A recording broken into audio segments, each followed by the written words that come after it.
Hello my dear students, I am B.S. Sharma here. Welcome to you. आज मैं लेके आया हूँ नेक्स्ट पार्ट डिटरमिनर्स का पार्ट 8। घबराने की ज़रूरत नहीं है, डिटरमिनर्स बड़ा चैप्टर है तो पार्ट में कर दिया है। उन पार्ट को धीरे धीरे अलग अलग करके देख लें और सब समझ में आ जाएगा।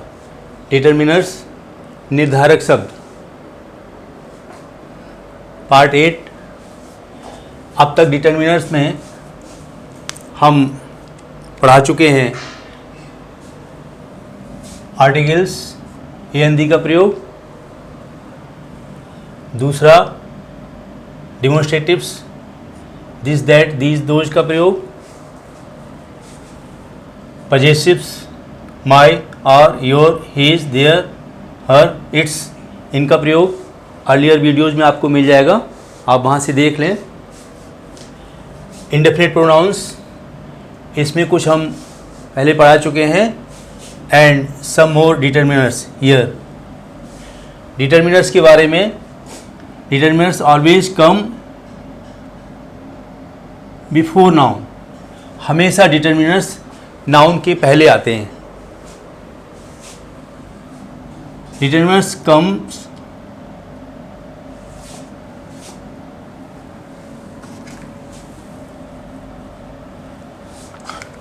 Determiners come as single no double, और डिटरमिनर्स हमेशा सिंगल आते हैं, डबल नहीं आते हैं।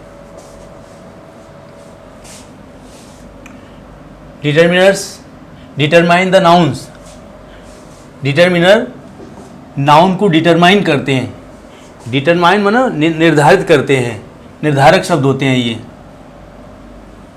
Determiners shows relation quantity of nouns, determiners क्या होते हैं, नाउन की क्वांटिटी बताते हैं, उनका रिलेशन बताते हैं। Determiners do the work of indication of nouns, determiners nouns का इंडिकेशन का काम करते हैं। डिटरमिनर आपको सभी सेंटेंसेस में मिल जाएंगे, बस पहचानने की आवश्यकता है। नाउन से पहले मिलेंगे, जहाँ पर भी मिलेंगे। और डिफरेंट टाइप्स के डिटरमिनर्स जो डेली यूज में आप पढ़ते हैं, लिखते हैं, समझना है। अब धीरे धीरे करके उनमें से हम अगला बता रहे हैं मेनी। मेनी मीन्स कई, ये संख्या में प्रयोग किया जाता है। Is used in interrogative, negative, affirmative. ये सेंटेंसेस की टाइप्स हैं। मैंने अपने पहले एक वीडियो में बताया हुआ है टाइप्स ऑफ सेंटेंसेस, वाक्य कितने प्रकार के होते हैं, उनमें इंट्रोगेटिव, निगेटिव, अफर्मेटिव के बारे में बताया हुआ है। लेकिन यहाँ हम बता देते हैं जिसमें प्रश्न पूछा जाता है उसमें इंट्रोगेटिव होता है, इंट्रोगेटिव सेंटेंस होते हैं वो। निगेटिव जिनमें ना हो ऐसे सेंटेंसेस निगेटिव में। अफर्मेटिव स्वीकारात्मक वाक्य।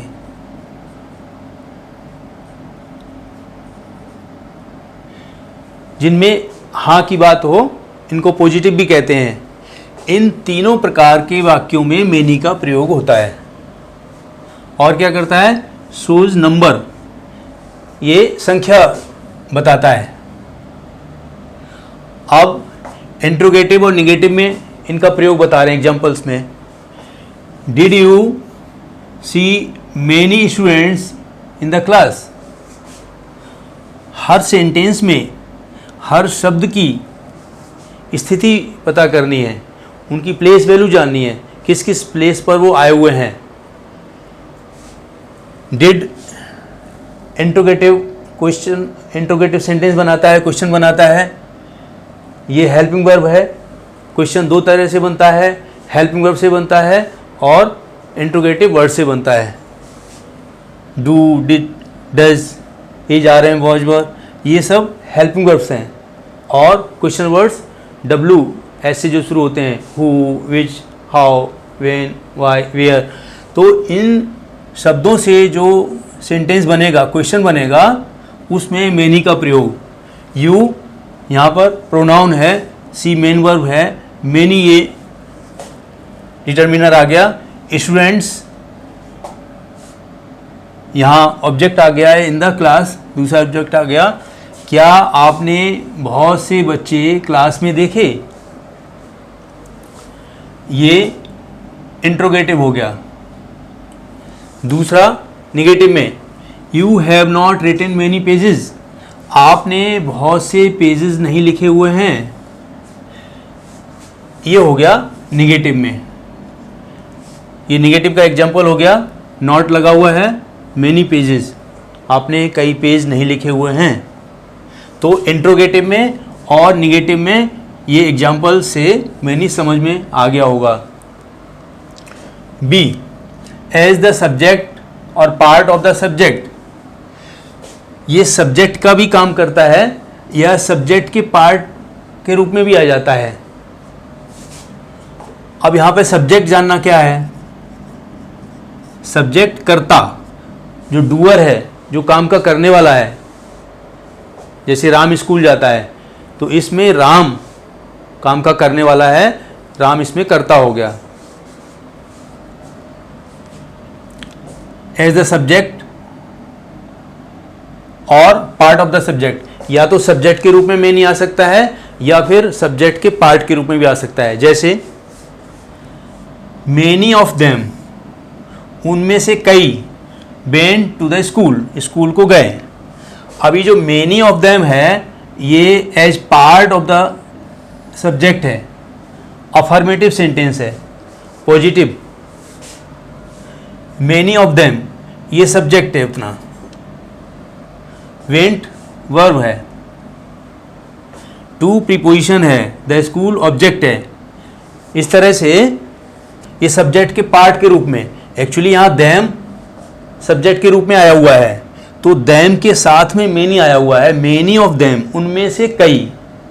यहाँ सब्जेक्ट के रूप में देम आया हुआ है, तो सब देम से पहले मैनी आया हुआ है, तो मैनी ऑफ देम ये सब्जेक्ट का पार्ट हो गया, as a part of subject.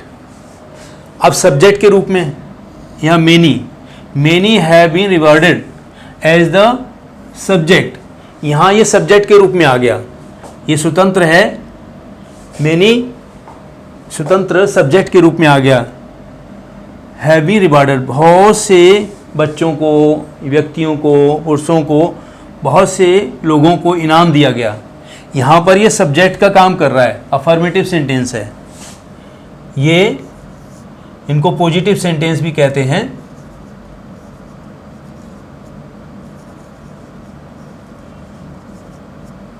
सकारात्मक वाक्य जिसमें हाँ हो, तो ये इंट्रोगेटिव, निगेटिव और अफर्मेटिव मीन्स पॉजिटिव, तीनों तरह के वाक्यों में इनका एग्जाम्पल से समझ में आ जाएगा अच्छी तरह। नेक्स्ट,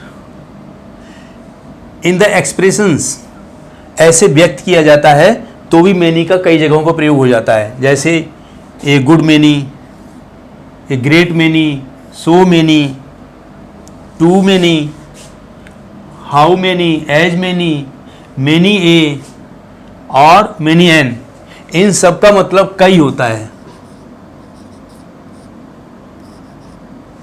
कई के सेंस में मैनी का प्रयोग कई जगहों पर होता है। और हमने यहाँ ये मैनी ए और मैनी एन अलग से गोल किया हुआ है, इनके बारे में अभी बताते हैं। ये और स्पेशल यूज है इनका, मैनी ए और मैनी एन का। Note, many can be replaced by a lot of, a great deal of, plenty of, इन सभी फ्रेजेस के यही मतलब होता है। a lot of, a great deal of, plenty of, इनका मतलब भी कई होता है। मैनी को रिप्लेस कर सकते हैं, ये मैनी की जगह पर इनमें से किसी को भी रख सकते हैं। a lot of, a great deal of, plenty of, as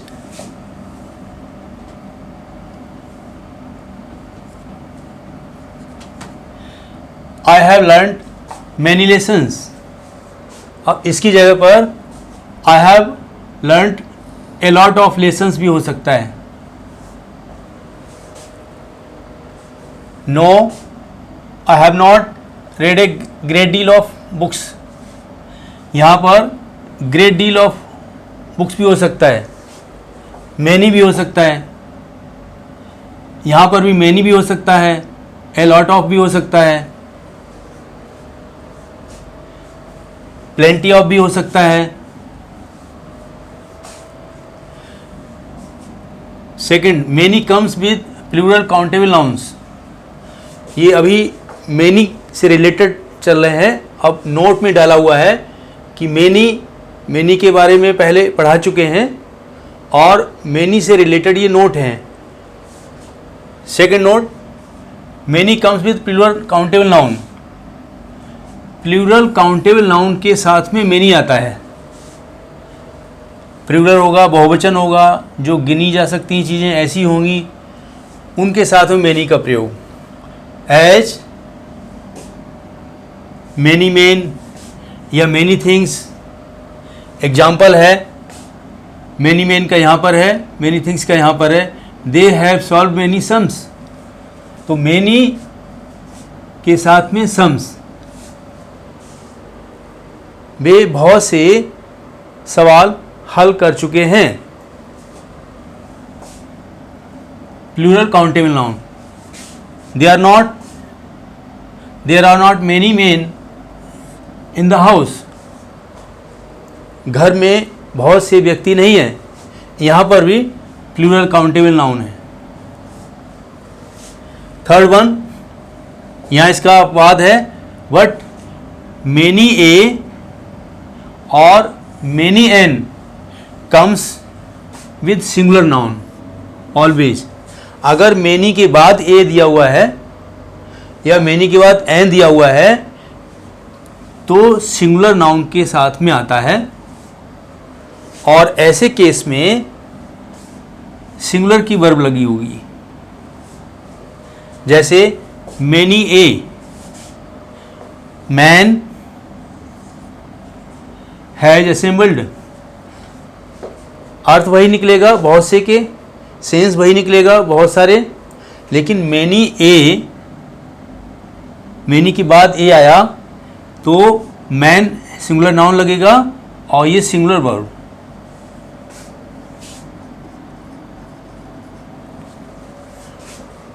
ये नोटेबल चीज़ है. Many an ink pot has been bought.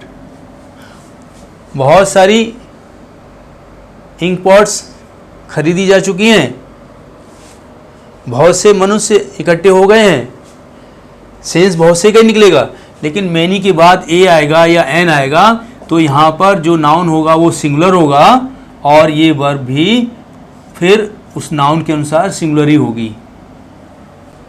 यहाँ मैनी के बाद ए है, इसमें सिंगुलर हो जाएगा.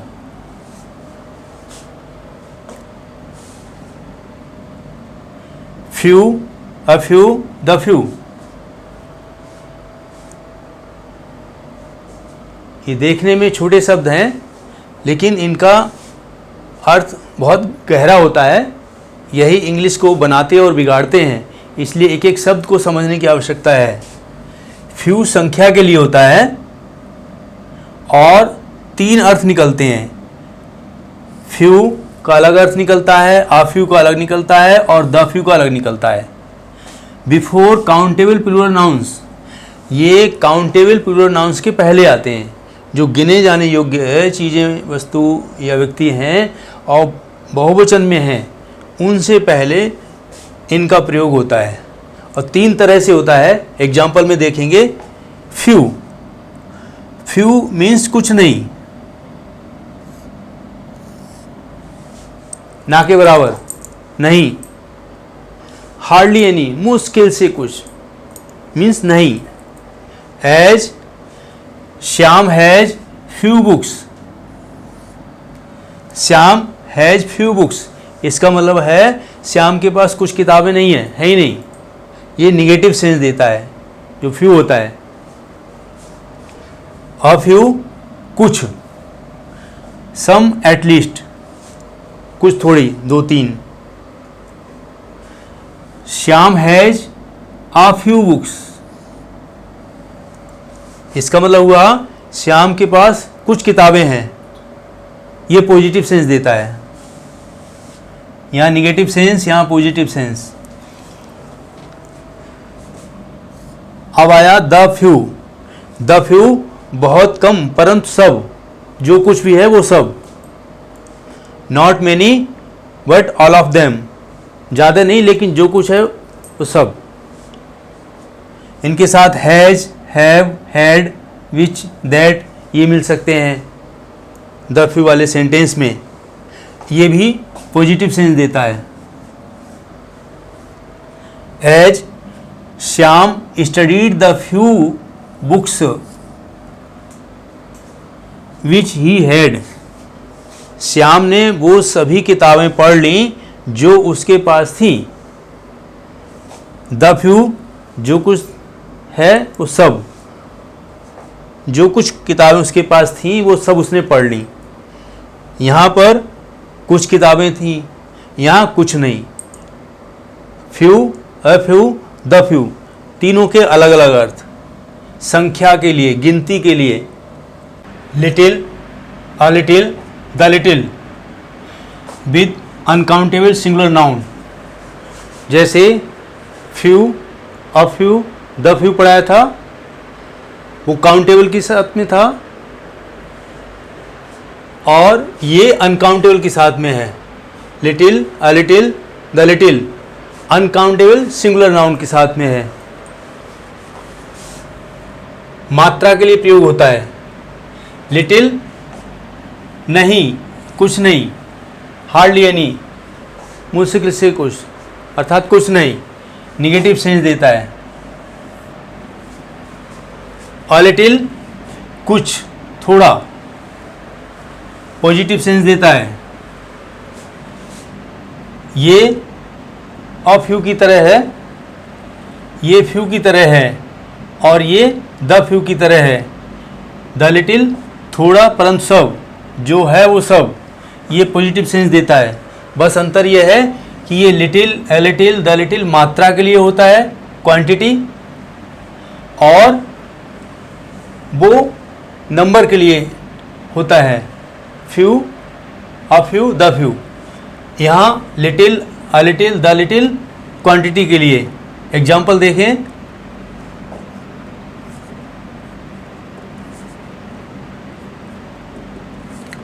There is little milk in the jug, केवल लिटिल का प्रयोग हुआ है, अर्थात जग में दूध नहीं है, नहीं के सेंस में, क्वांटिटी में। कितना गड़बड़ हो जाता है एक शब्द हटाने लगाने से। Mohan wants a little milk for the T, Mohan चाय के लिए थोड़ा दूध चाहता है। अ लिटिल का मतलब है थोड़ा।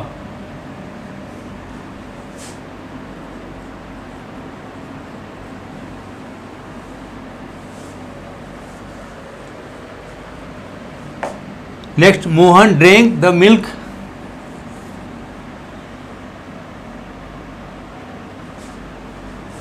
विच वॉज इन द जग, मोहन ने वो पूरा दूध पी लिया जो जग में था। जग में थोड़ा ही दूध था, वो उसने सब पी लिया, थोड़ा परंतु सब।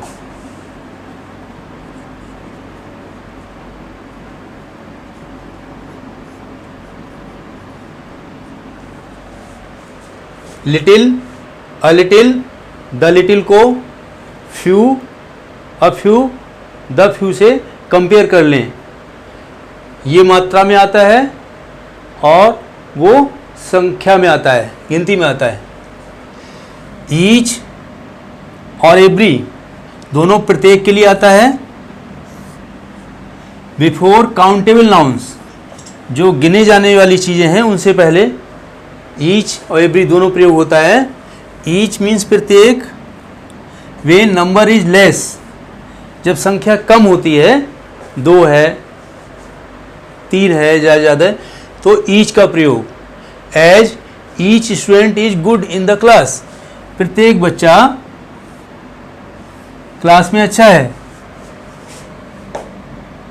एवरी भी प्रत्येक होता है, वे नंबर इज मोर, जब संख्या कुछ ज़्यादा होती है, 3 है, 4 है, ज़्यादा है, तो वहाँ पर एवरी का प्रयोग। Every man has brought his ID, प्रत्येक व्यक्ति अपनी ID लेकर आया हुआ है।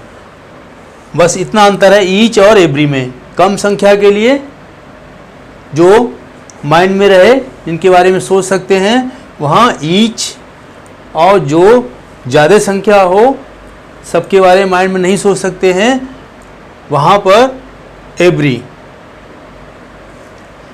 ये भी देखिए, each book is good, every book is good, वही अंतर है।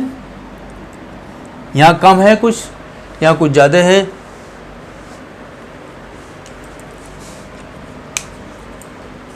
स्टूडेंट्स, आज के वीडियो में इतने डिटर्मिनर्स कंप्लीट हुए।